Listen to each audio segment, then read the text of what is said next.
Hi, this is Paul Michaels, back with another podcast of Nerd Supernova. Today I'm joined by my guest, AJ Haypenny. Howdy. And our sometimes commentator, Tom Mesco, who will chime in from time to time if he has any disagreements or agreements, depending on how he feels. Yep, I'm here. I'll do my best to have some fun. Cool. Alright, so subject of topic today, it's been a while since we've done a real podcast. Over a year, actually. It's been a while. I missed out on Infinity War. I missed a lot of stuff. But overall, we had to talk about a few things. Primarily Cobra Kai Season 2. Fantastic season. Yeah. Fantastic. I thought it was really good. They definitely did, like, we're talking about Star Wars and stuff. This is kind of like, I think, sort of the Empire, like, arc for Cobra Kai Season 2. Because this was a rough season to get through. Yeah, just a bunch of new characters, and good characters though, not any characters that you were annoyed were in the show. You're just like, oh no, but they actually made the show better, I think. Mm-hmm. And then like a lot of folks that were extras in earlier episodes, and possibly even in the earlier season, like they actually have some depth to them too. Mm-hmm. And then you actually start to feel for them. What I like about Cobra Kai, especially season 2, is it has a lot of the older characters that you come to know and love or hate, if you will. But you got the newer ones, and then the show isn't relying entirely on either or. Right. Well, the thing is that it does what most franchises should try to do, which is build up enough of the newer characters so that even when you're away from like the OG characters, you're still invested in the story, and that's what they've done, and I think they've done a very good job. This show pretty much has been doing what I've been wanting it to do as like a fan, but they're very smart about how they play everything, because ending of season 1, Kreese shows up. And you're like, oh man, here we go. But I was like, if Johnny's smart, he's gonna punch Kreese in the face, and that's immediately what he does. But they're smart. They could have been tempted, because the difference between season 1 and season 2 is that no one wanted or really knew that Cobra Kai was even going to come out, and everyone was taken by surprise. But now, because it's become such a phenomenon and a hit with old fans and new, everyone has their theories that they're putting online. Everyone's like, oh, this character should come in here, this should do this. But I think these guys, and they even said in podcast, they had a huge plan ahead of time about what they wanted to do. And you can tell that they're kind of doing like the Marvel method in a way, in the sense that they're not going to do everything in one go. They're like, no, we're going to tease this out very slowly. Like they could have, and again, we're going to go into spoilers, so if you haven't seen season 2, you can jump off now. But John Kreese, they could have easily brought in Terry Silva at any point during this season, and they chose not to. They gotta save him for at least season 3. Season 3. I think it was very smart how little and how much they teased Kreese, and how like he's really more of like a background character. But again, when I say all this, I don't mean this as an offense to the writing or the character. Like he's used sparingly. He's not used as a crutch. He's used as extra in a way, but in a good way. It's like he's the one moving like some of the pieces around the board, so to speak. But at the same time, you're concentrated more on what the pawns and what the king and queen might be doing and everything else. But like it works. Like, and the funniest part about it though is that the show never stops being wonderfully self-aware. Even though I'm mixed on her character, I do like LaRusso's wife and her little commentary every now and then. Like, LaRusso's wife is great. She's grade A human being. She's a perfect wife. Well, yes and no. Like, I don't think she's a great parent, but I think as a wife to LaRusso in his little crazy world that he lives in, she's the one that kind of is like... Oh, I didn't say great mom. I said definitely her wife. No, but she's because LaRusso's son sucks. Oh God, he's so awful. He was like a little better this season, but not by much. And but Daniel is like, what does he say? He says like, oh man, but I don't know, man. Like Kreese is back in the picture. This isn't good. Like I gotta stop this Cobra Kai. And the wife without pause says, oh yeah, geriatric, karate instructor. We better watch out. You know, See, that's why she's great. No, I know, but it brings it back home, which is good. It helps relieve you. It's like the same thing with season 1 where like him and Johnny are gonna like fight on the lawn, and she's like, "You guys just want to have breakfast?" They're like, "Oh yeah, that's right. We're like 40 plus year old men about to fight in a yard over a Karate Kid tournament." Like, right. So that's what I love about the show. Every time the show starts to get a little crazy, they have a thing to bring it back and keep it somewhat grounded. And I think that's also why they've been sort of tiptoeing around Terry Silva, I think, a little bit. I mean, he's going to come into the show. They've been teasing him way too much to have him not show up at some point. But, I mean, you've seen Karate Kid 3. Like, he's over the top. Even for that movie, he's over the top. It's like, I like it, Johnny! Yeah. It's like, how do you ground that character in this type of show tone? Also, the fact, like, what's happened to Terry Silva in those 30-plus years? Like, has he gone bankrupt? Does he even still have money? Was it Silva or Silver? I thought it was Silver. It's throughout the entire series, too, the way they pronounce it both different ways, but in the credits, I think it is Silver. It is Silver, because he has the Quicksilver technique in the movie. Oh, my God. So, yeah.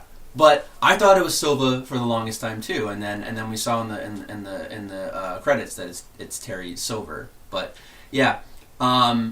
Either way, very ridiculous characters. So I think they're smart though in playing it straight and just sort of like, again, because I think they'll surprise us with that if he comes back into play. Because I think my favorite episode of the entire season was the old gang episode where basically, like they do. When they have Tommy and Jimmy.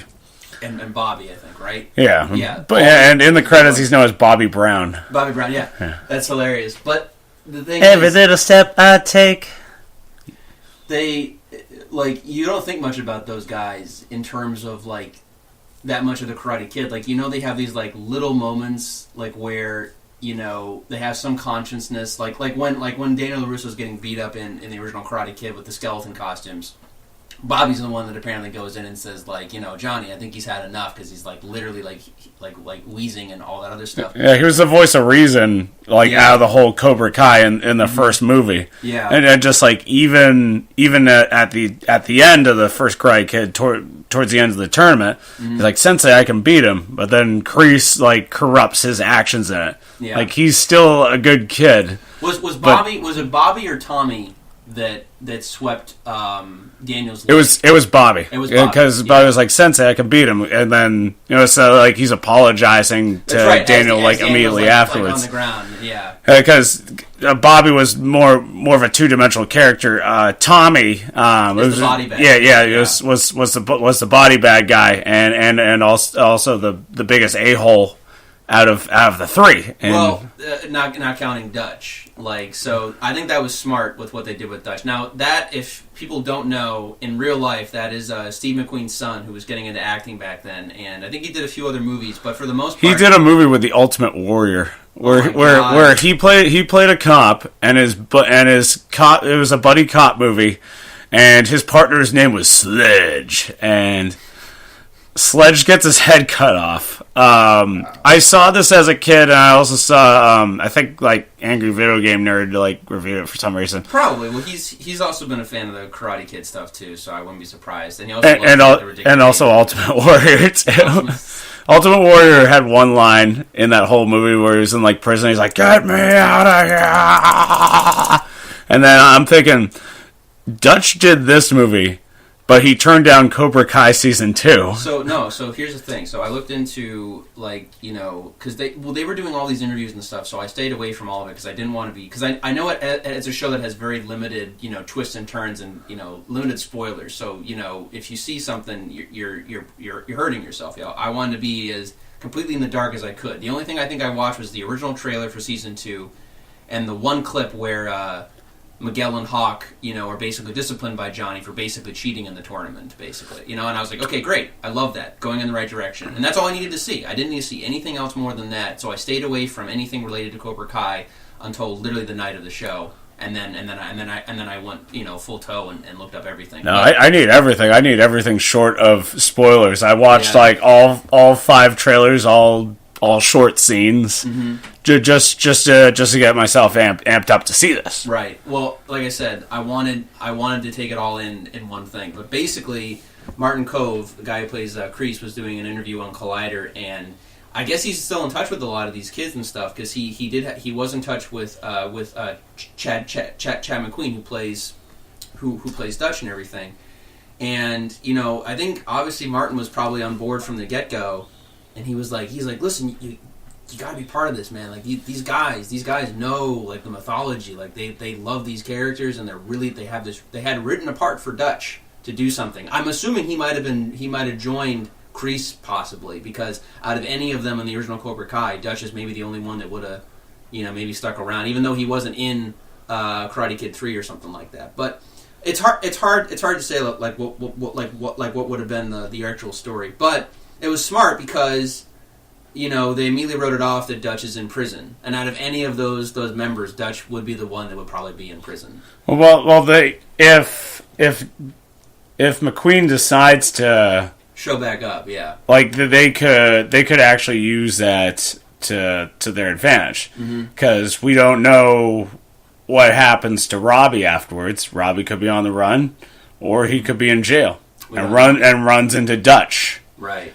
And then maybe like Dutch kind of like mentors him like a little bit in prison until eventually Robbie gets out and then goes to John Kreese. Well, the thing is, I like that idea, but Robbie is not yet an adult in the series. I think he would still be a delinquent. So he could be tried as an adult because he's in his junior year. He's 16. Yeah, he could be tried as an adult. It depends on the severity. Because again, Miguel did not die. He was vastly injured, but he did not die. We don't know that yet. This is the test of whether or not what they're gonna do with him. They could easily just kill him off, and that would be okay. But that would be lazy. That'd be very lazy because Miguel's probably one of the most likable characters. He's easily one of the most loved characters at this point. I had reservations about him towards the end of the season. If anything, I see him as like the LaRusso of like Karate Kid 1. But this is the thing, though, too. This is what I love about Cobra Kai, because like season 1, you don't like Robbie at the beginning of the season, and you love Miguel, and then towards the end of season 1, it kind of switches a little bit because of who they side with and like how they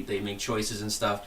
And now it's completely flipped again by the end of season 2, and I'm just like, Miguel was the one who showed honor. He was the guy that was actually listening to most of these things, and like Robbie's the one that lost control. And so, but what I love how it kind of goes back and forth and makes you, rally and be like on like, oh, I don't know who to root for sometimes. But I love that. I love the real greatness of the series and how they maintain that without going over the top. It's very Game of Thronesy.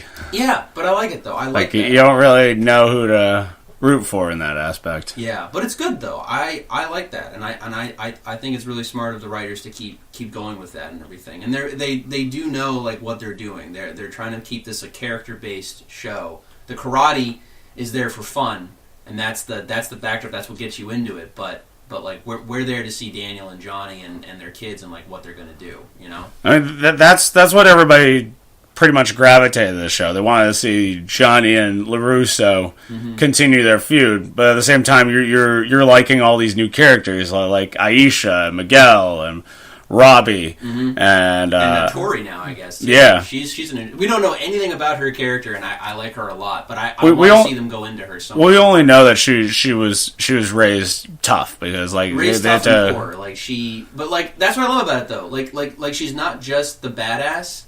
You know what I mean? Like she's not just like oh, I'm a tough girl. It's like, why are you a tough girl? It's like, well, my mom I agree with the Cobra Kai philosophy because my mom had to give us food that they were going to throw out and they fired her for it. So you have to fight for everything that you want. And it's like, okay. And she's the complete polar opposite of LaRusso's daughter. Sam, yeah, entirely. And but I like that contrast, and I like the fact that they're like, all right, let's not just make it like a boys thing. Let's bring in actual rivalries with like the girls too and everything. And it's not just like Aisha and Sam it's more of just like it's like this other type of mentality. It's not just like old friends getting mad at each other. It's like literal rivalries, like how Johnny and Daniel were in the first movie and stuff. Aisha is one of my favorite characters of the series. She has had such a great growth because she goes from being like a nice girl but very quiet and having a tough time, and by season 2 she's her own person. She has her own group of friends. She's and then she's pretty much like their undesignated leader. Like Johnny always has her as everyone in the face. as the go-to, and it's just like Miss Robinson, unflinch these men. Just punching people in the face. So good, man. So good. But yeah, man, like there's just a real good like writing aspect to it. So on the Miguel factor, I didn't want to bring this up, but I feel I should bring it up. I know I didn't even catch it right away, and it's a rooted theory right now. But the reason why I think that happens to Miguel is he's going to need surgery, right? And he's going to need and if he survives, and he's going to need therapy to learn how to deal with his injury and everything. And at the very end of season 2, they make the tease that Allie sends Johnny a friend request through Facebook. In season 1, because I totally forgot about it, she's a doctor, and not only that, I think she's a pediatric surgeon. So I think she was a neurologist. Yeah, it could very well be that. But I have this theory that from what I've read up on Reddit is that she's going to come into play with Miguel possibly, or she's going to see stuff on Johnny, and then she's going to find out about Miguel, and then come back into the picture. Yeah, because Miguel is the closest thing to a son that he has, and that's even includes his actual son. Yeah, very much so, dude. Very much so. I'd be interested to see like what they do with that. I also have this theory too, because Allie is obviously like a very instrumental character within Karate Kid, because she's pretty much the whole reason why Karate Kid basically happens. Because if LaRusso had never got involved with Allie, none of that fighting stuff would have probably happened, because the Cobras would have just left him alone. They wouldn't have cared. He would have just been like, they were already kind of picking on him as it was, but they wouldn't have been. Johnny would not have been invested in him. But Daniel also struck first. That's true. Well, he took the radio, and then the radio got pushed on him, and then broken, and then he got his ass kicked on a beach. But there's a whole other. Did the radio still work afterwards? No, that radio. Tom, I don't know. The radio was toast. Yeah, that radio. Johnny just like took it and threw it on the ground, and was like, "What? Okay, yeah, thanks, guy." Mm-hmm. I mean, you get pushed, so what? I don't start fights after I get pushed. If I get hit, I'll end it. But I just try to go out of my way not to have shit escalate. Well, which is what Daniel didn't do. He was an Italian kid from Jersey in 1984. I mean, He's standing up to the boy there, got to stand up for the boy. He didn't know that. Just like, don't fight him, just make him a meal. Just make him a meal. No, so I think they're setting stuff up. I could be reading too much into it, because Tom and I were talking all about this, because we have mixed feelings on LaRusso's wife. I think in some ways, I think she's great. I think she's spoiled and rich and out of touch and so tone deaf. I think she's. The thing is, she's running the business. She's running the whole business while he's doing his karate school. I'm mixed, because I agree with you. I agree with both of you. I agree on one hand, on some parts of her life, she's the common sense one. She's the one that's trying to keep the business afloat. She's the one that's trying to apologize to employees, make sure they don't go off to other dealerships. But in other ways, I don't think she's aware that like what's important to Daniel. She's more aware of what's important to like. That's completely fair. Yeah, I mean that's completely fair, because she's not in that situation. Right, exactly. And she has no idea about what happened in the old movies. Oh, sure. So someone's never going to understand that unless they live that moment. Yeah. The only female that can really understand that is maybe Allie, and then maybe next level down, his mom. But no one's going to be able to understand the whole death match happening. Dude, I cannot wait. So Tom and I were laughing about that, because on one hand, I loved how they used Karate Kid 3 as like a basis for him to and again, Daniel used it in a correct way. He didn't make it so that like Cobra Kai were evil. He's like, no, Cobra Kai is not evil. They're just misguided. And he's like, I was a Cobra Kai, and I thought that was so great. But right then and there, the minute her daughter says, "You never told me that you did that," and I'm like, oh man. So yeah, he definitely I'm like, it reconfirmed for me that he definitely did not tell them about the death match in Okinawa. He probably said to his wife or his daughter that he got into like a scuffle or something. I mean, that's why she doesn't understand, because he didn't explain all this to her. Exactly. Well, I mean, the thing is too, like we made that joke last podcast about season 1. It's like, how if Chosen ever showed up, like how would he explain that to his wife? He's like, so listen, when I was why would he though? Yeah, exactly. There's no reason for it to even get it's like, listen, when I was in Okinawa with an old Chinese man, this other Chinese man and his nephew tried to kill us many times, and then I actually got into a real life death match. And listen, honey, his name was Chosen, and just like interphrase, like his name was Chosen. I don't believe that. You're telling me he paraglided down on a thing and jumped down and was dressed like Scorpion from Mortal Kombat before the game even came out? Get out of here. And his wife's like, you're full of shit, and his kid is on like the Nintendo, like, you're full of shit. Like, what the fuck? Yeah, sure, Dad. And, like, and Sam kind of believes him. She's seen a little bit of the craziness of Cobra Kai and shit, so it's like, maybe it's possible. But yeah, the only one who could have confirmed it that's still around, other than maybe, what's her name? Kimiko from Japan is Miyagi, and he's no longer around and stuff. So she's great. The second one is my personal favorite, and my uncle. It's the real ending to the first movie. Yeah, right. Yeah, and then my uncle Bobby, who's 8 years older than me, who got me into the series. The second one I found out like last week is also his favorite one too. Yeah, the second one, I was telling Tom, like the second one, the more I watch it and the more I do like because Tom had not seen anything of a Cobra Kai period, so I bought the whole collection of the four movies. And we binge watched all of them. I forgot there was four until you said something. The next Karate Kid. How ridiculous that'd be if they brought Hilary Swank just coming cameo in this show. Well, listen, I watched the next Karate Kid. It wasn't as bad as I remembered it. It's bad, but it's not like bad in like the way that like. I mean, sometimes it doesn't make any sense. They could throw Michael Ironside in there somewhere. Cool. I just wanted more explanation. Again, they would probably go more into that if they ever were to do that, because the show writers are pretty good like that. But yeah, I want to know.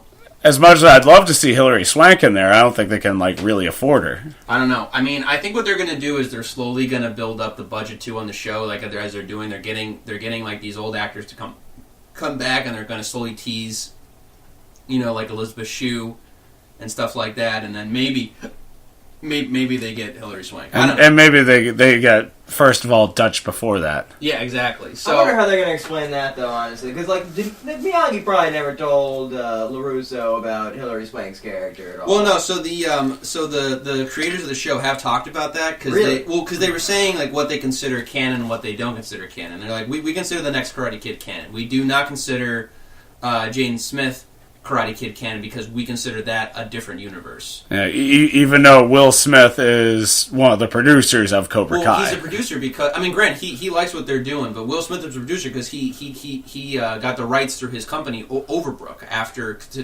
to make his version of Karate Kid. So they had to collaborate with Will Smith to get that done. But he's more of like an executive producer. As far as I know, he seems to be fine with the show and everything, though. So the show's popular, it makes money, so.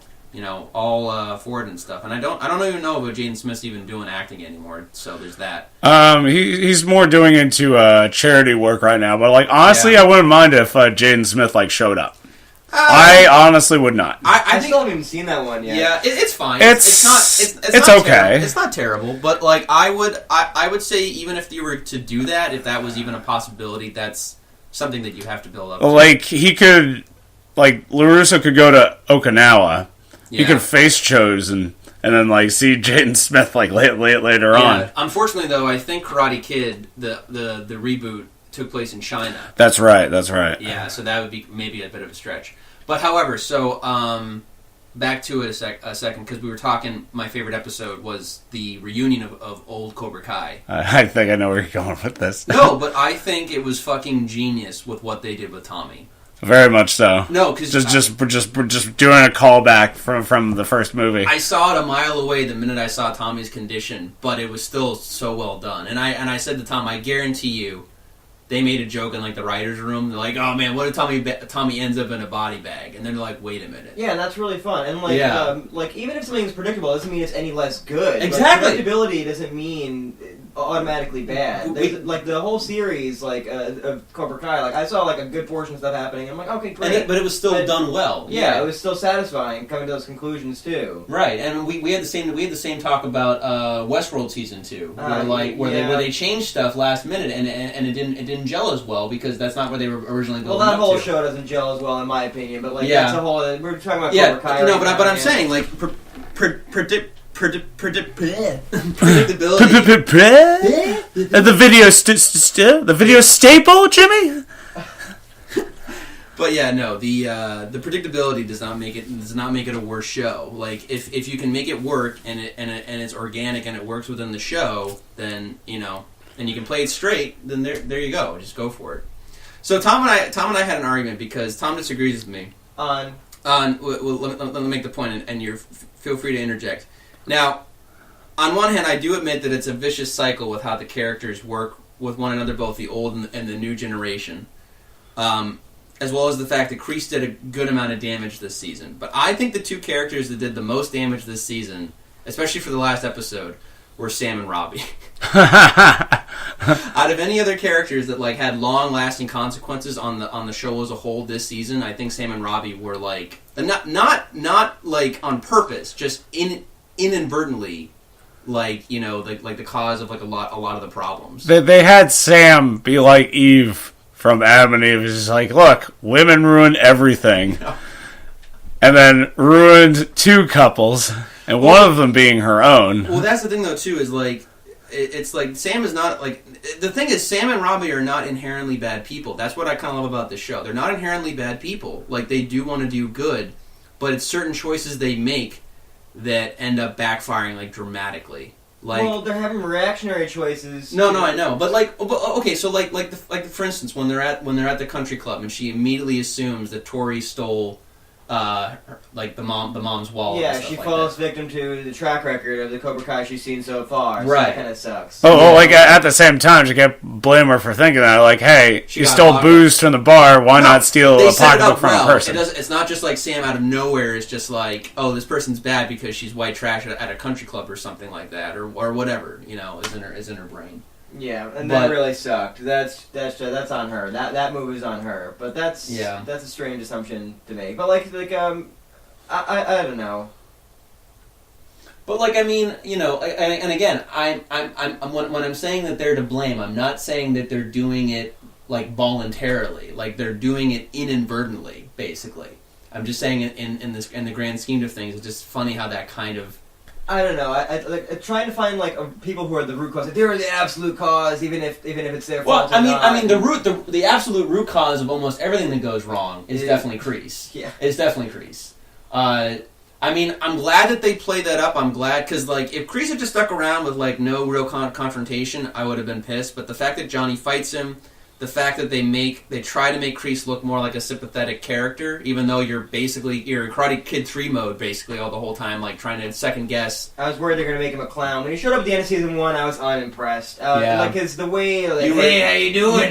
I'm Kreese. The thing has only just begun. No, it was so chilling because you weren't really expecting Kreese to show up because they were just reusing clips.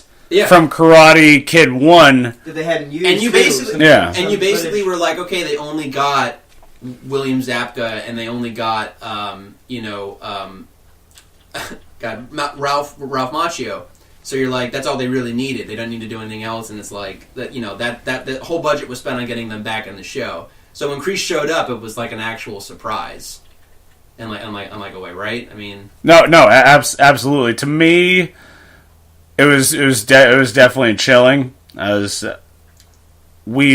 and Withrow, my roommate, weren't really expecting it. Yeah, it was a nice little surprise, and just shit's gonna go down. And then season 2 definitely did not disappoint. No, and again, I like that they play it does that Rian Johnson thing of trying to subvert expectations, except it actually I feel succeeds for the most part. Like you expect something to happen, And sometimes some things do happen the way you expect them to, but sometimes other things happen that you're just not necessarily anticipating like going down basically. So yeah, I mean, this is definitely the lowest point in the show though, as far as like where all the characters at, because like Cobra Kai gets taken over by Kreese essentially, which we kind of saw coming, and there's definitely teasing there for Terry Silva, because here's the thing, like, I had totally forgotten this when watching Karate Kid 3, which they've said is canon. Not only does Terry, when he gets Kreese to get back on himself, basically, like, hey man, like, you're gonna do fine, he calls him later and says, like, hey, I bought like 20 dojos in the area. So ridiculous. Right, so what I'm wondering is, like, what happened? Because, remember how, like, in Karate Kid 2, you saw what happens at the end of Karate Kid 1? Well, the recessions and financial things... Oh, no. I'm not talking about the 30-year gap. I'm just talking primarily Karate Kid 3. Like, we never see what happens with Terry and Kreese at the end of Karate Kid 3. Did they, like, try to kill Miyagi and Daniel as they walked out of the thing? If they did, they clearly didn't succeed. Yeah, they cut the credits, so we don't know what happened. And then on top of that, between the recessions and the two different small crashes on the market, on top of the fact that Terry Silver was already getting sued, like when he was successful with toxic waste and all this other crap, we don't even know like what happened to him. They tried to make him like even more of a bad guy than he was. Like, if he wasn't likable, he's just like, I dump sludge. Yeah, I did like, though, the plan he had set in motion, being really sneaky, trying to befriend LaRusso and, like, trick Miyagi. Like, that was really smart. I thought that was really cool. Yeah. But at the same time, it sucks that he's, like, a caricature of himself, and it's like, well, I can only take you seriously so long. Like, yeah. At the same time, like, aren't you a billionaire? Why are you spending your time with this boy? Well, I mean, who in real life is literally the same age as you. Well, here's the funny thing. They make this joke all the time in Silicon Valley. Billionaires, when they own everything, it's they're bored. The little things keep them going. It's like, well, I could do this because I have the money and the time, so let's just do it. I mean, that's how I see it, or at least as far as Terry as a character is concerned. That seems logical for him, or something up his alley. But like I said. Well, he did his favor, too, to Kreese there, too. Right. He's like, oh, man, you're homeless now. But it's like, I bought a chain of dojos. Like, there is no chain of karate dojos. But there's none. But that's the other thing, too, is that, Kreese made Cobra Kai, so does Kreese actually own the copyright? I want to know if they're going to go into that more in Season 3 when, like, Johnny's trying to figure out Cobra Kai, and then you find out that like he couldn't even have it be named Cobra Kai because Kreese owned everything, and then that's what he was able to. Well, I can't imagine Kreese actually owns anything because Kreese was pretty much homeless. Well, that's what we saw. That could also be a ruse too. We'll see what the show. Yeah, because I don't even know. Well, patents go like 5 years, so like he would actually like have to pay for like a legal patent. But here's the thing: the show kind of goes into that kind of stuff because I remember like Season 1. Johnny just makes the dojo, and then immediately that guy comes in and he's like, no. Yeah, you have to do these guidelines. And he's like, what? And he's like, yeah, we had this breakout at, like, the yoga place or whatever. You got to make sure you follow these credentials. And he's like, oh. And he has to, like, do it like an actual adult. So I'm wondering if they're going to go into that. Because I feel also, too, if Terry comes into play, that's going to have to happen. Because they make points that Terry bought all these places. The fact that Kreese would probably have to keep up the copyright.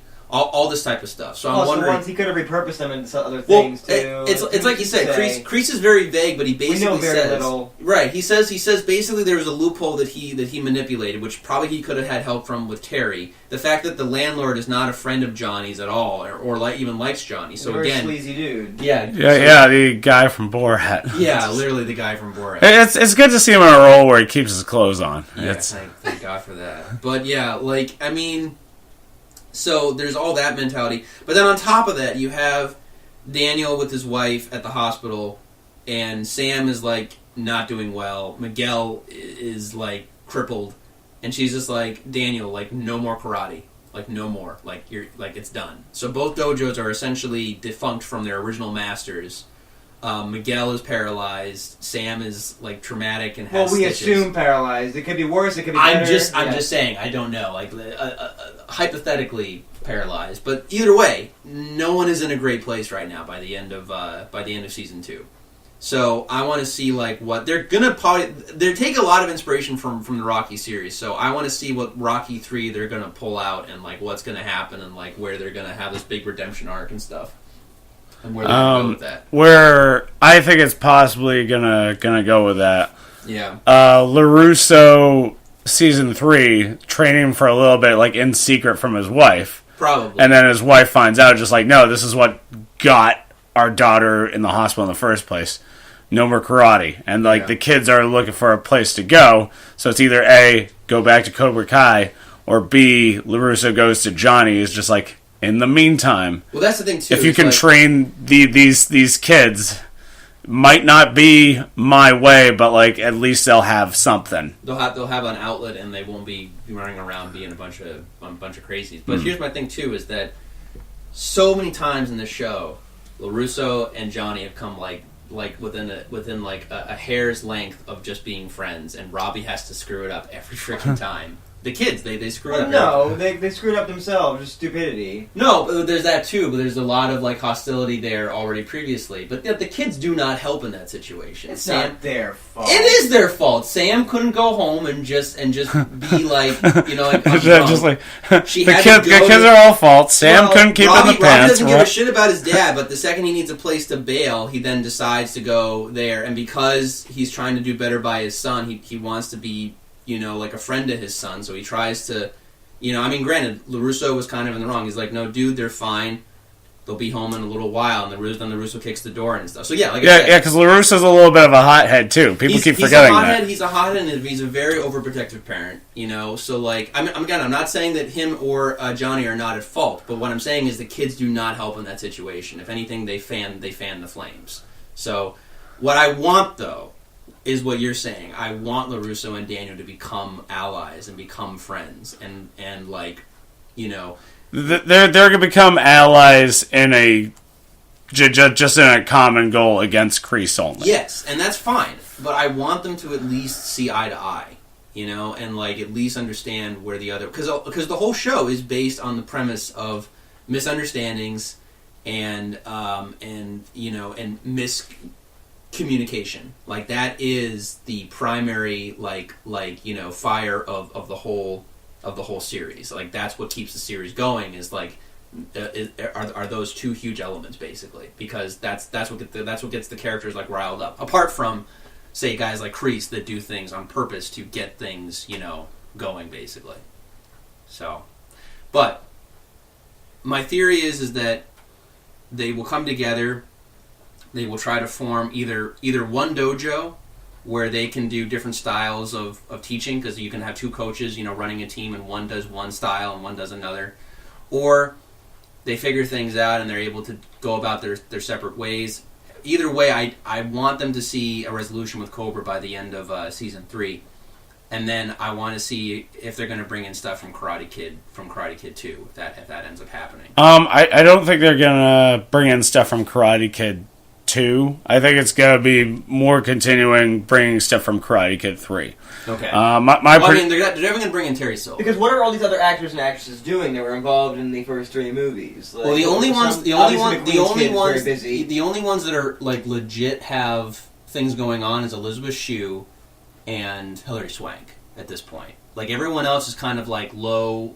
Like I want to say like not like low tier actors, but like character actors. Like they're not they're not like Leonardo DiCaprio level. Because Hilary Swank is making like Oscar nominated movies. Mm-hmm. Elizabeth Shue is in at least one Hollywood movie a year. At least she was in the new Death Wish too, where it was Bruce Willis. Yeah. That came out last year. Yeah. Right. But yeah, man, I mean, the thing is, the show has been a huge hit, and it's been popular, and it's been well acclaimed, so it's not like the actors wouldn't be totally against going against it, and the fact that if they hear that both fans and critics are liking it, they could probably see an opportunity to show up in the show. I think Miguel is going to deflect, go full Blue Lantern, and then in the meantime, LaRusso's only student that his wife will allow him to teach is going to be Miguel, and that's it. Oh yeah, that could be it. Because Miguel is just going to beg the family, listen, I'm in this because I showed mercy. I still think it's the right way. But I can't be around Johnny right now, or my mom doesn't want me to be around Johnny. You're the next best step. And he'll be like, no. But then, like, Sam will probably convince him to do it because she feels sorry for what happened to Miguel. But yeah, dude, do we see Robbie at all after he runs away when Miguel falls off the stair? Over the stair? I think Robbie's going to be on the run for a little bit, and then he's going to be convinced to turn himself in, and that's when he ultimately meets Dutch. If not, like, another member of former Cobra Kai, because I'll also think it this way. Yeah. LeVar, I believe his name, from Revenge of the Nerds.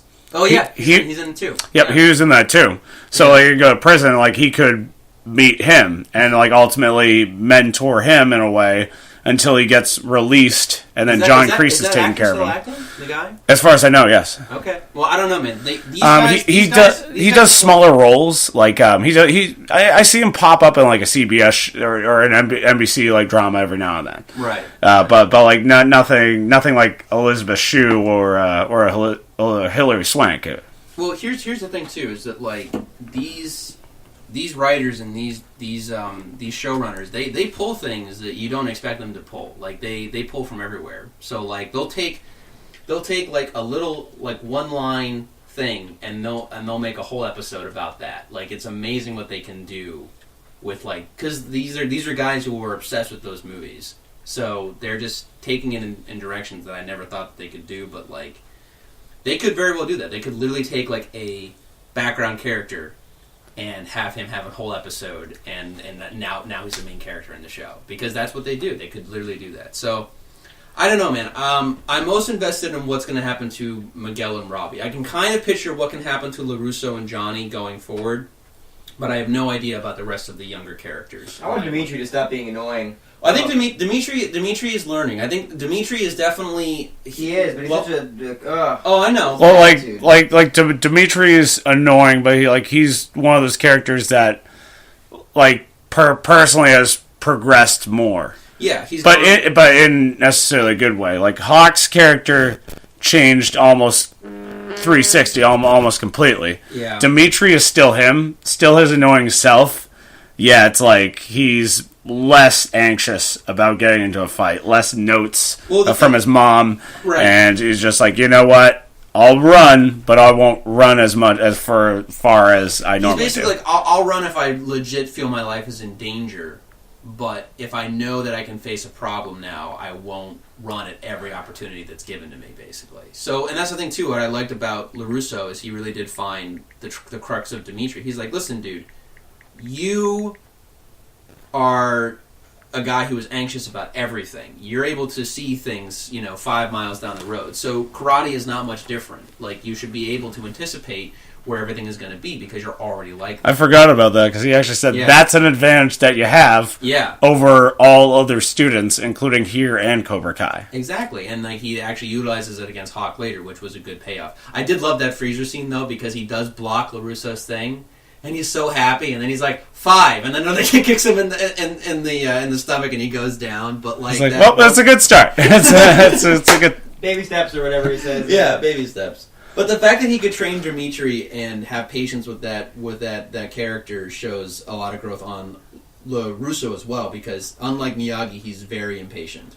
So I think that's good on them. What are we at the timestamp?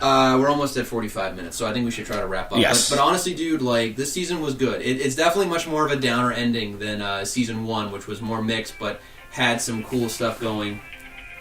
And then on top of that, like, I'm both. It's like I said, this is like Empire. Like I'm very mixed in the sense of like I liked the season, but I'm like, oh man, all this stuff happened that was like really hardcore. But at the same time, I just want to see the next season because I got to see how this is resolved. Like I'm really invested at this point. A lot of great gems throughout the season too. Like what they did with the Moon too. Like Moon was like a throwaway character from season 1, and she's like Hawk's love interest and right. Moon's great. Well, I think Hawk and Moon stuff was some of the best stuff as far like outside of like because they're supporting characters, but the fact that Hawk is becoming the bully, the fact of how he sees himself as both Eli.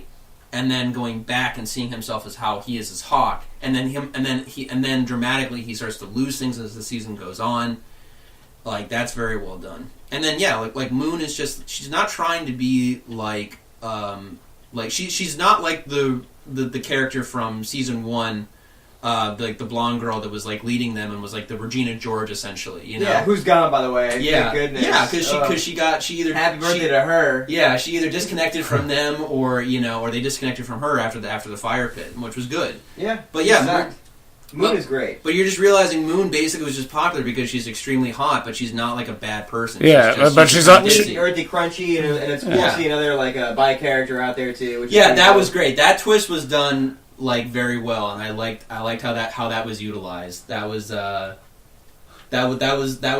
good move by the writers and everything. I thought that was well done. Yeah, just to normalize it and like it's not a there it is. But then Hawk just gets more upset, so it adds even more to his character too. It's just like so now he's going to get more infuriated, and this is going to fuel the fire for later. Like in TV shows and movies, these days it's just like you're gay, you're bi. I'm like yeah, and that's how it's just glossed over because it's not a big deal. But that's how it honestly should be, and this is what people have been talking about for a while. It's like we're getting to that point where we have over that hump. It's necessary sometimes. To make it more relevant for sure. But once you're you're getting to a better place when you're starting to get over that hump, and you can just say it. Yeah, and then there it is. No one cares anymore, and it's great. Yeah, it's a lot easier. But they literally don't even make it a big deal. They make it a big deal in the sense that Hawk has lost Moon officially. And that she's already moved on, and then Hawk has to deal with that, and that's it. It boom, boom, boom, and then she's like, "You can say it, girlfriend," and then boom, it's done. Scene's over with, and now we're moving on to the next part of the party, and it's great. It was handled very, very well.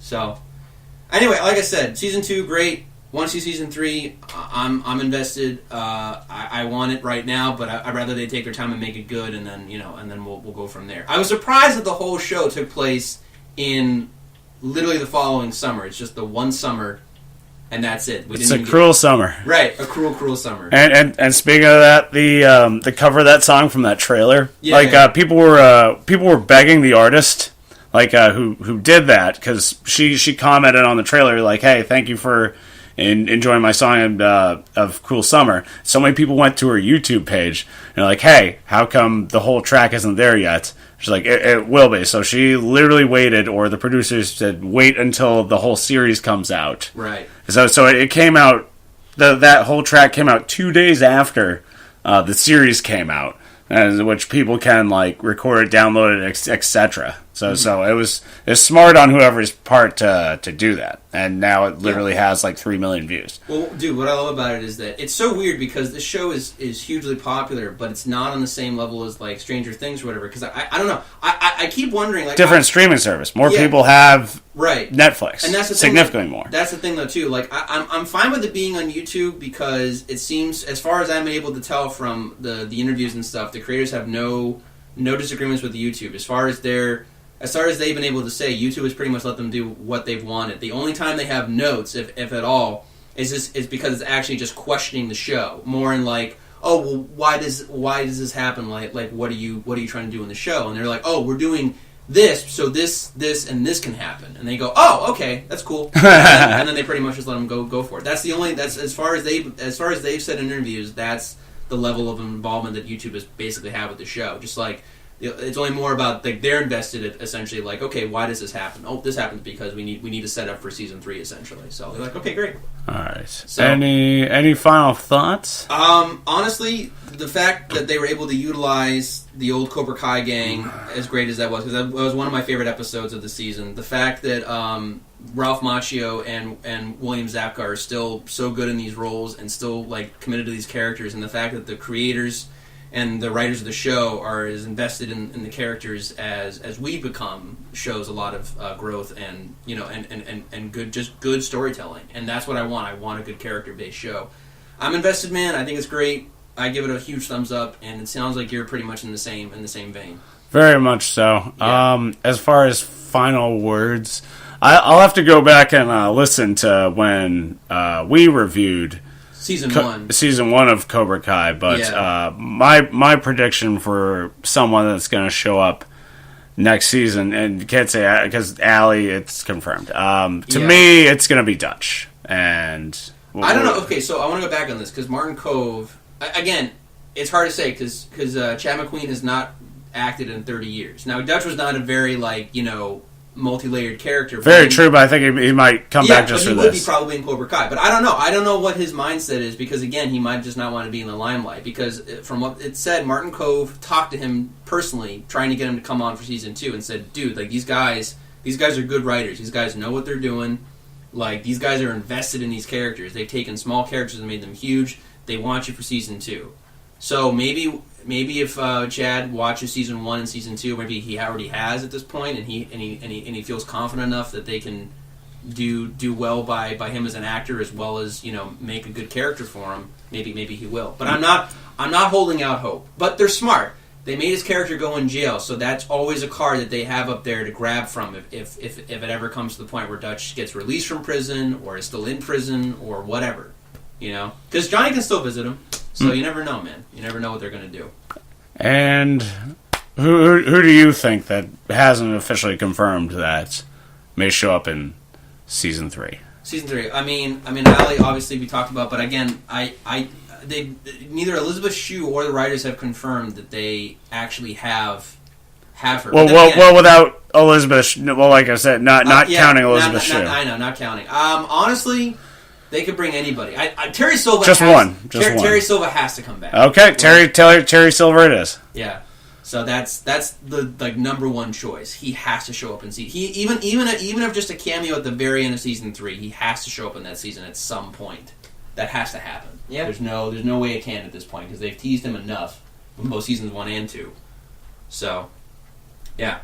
Tom, you overall enjoyed the season. No, yeah, it was really fun. This is the real test of it too. Like the way the season ended. Come closer, Tom. The way the season ended, it really put the ball in the writer's court. This is going to either make or break the show. Whatever they choose to do with Miguel and Robbie is going to make it really either enjoyable and I want to continue watching, or it's going to be oh, that's dumb. And no, who knows? I mean, honestly, dude, I hope I'm not putting my foot in my mouth, but I trust the writers the same. Yeah, way, me too. The same way that I trusted them at the end of season 1, because I knew when Kreese showed up, I said, okay, they're gonna raise the stakes, and we're gonna see where this goes.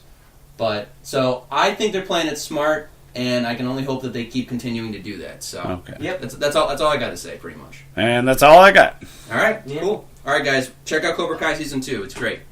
All right.